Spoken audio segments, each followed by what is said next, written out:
Missoula is finishing up a new plan to improve the world for pedestrians, but with sidewalk costs climbing to an astonishing $1 million a mile, we may never be able to afford the ideas.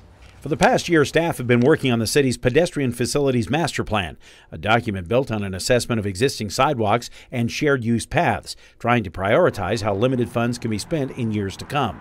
But the statistic that got everyone's attention during a presentation to the Missoula City Council's Public Works Committee was the sharp spike in sidewalk construction costs.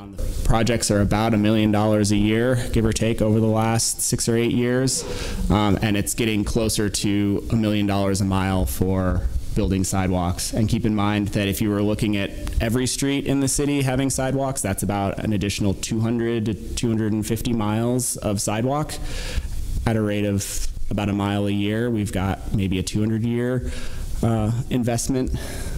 Council members were quick to point out sidewalk replacement costs have been fairly consistent between 2012 and 2016, and was only in the past year the spike had developed, something that Wilson says needs further analysis.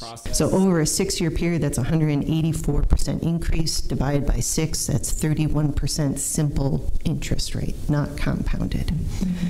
And when we only have $1 million from our city budget, we obviously get less and less distance per year as time goes by. And other stats stand out. The plan finds that even in the heart of the city, less than 50% of the intersections are in compliance with the standards of the Americans with Disabilities Act.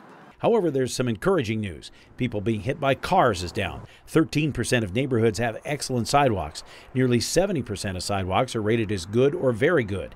And the plan suggests other locations in outlying areas like Orchard Homes and East Missoula would be better served with connecting trails instead of sidewalks. And there are a lot of challenges. So we have a lack of staff and resources to manage these projects.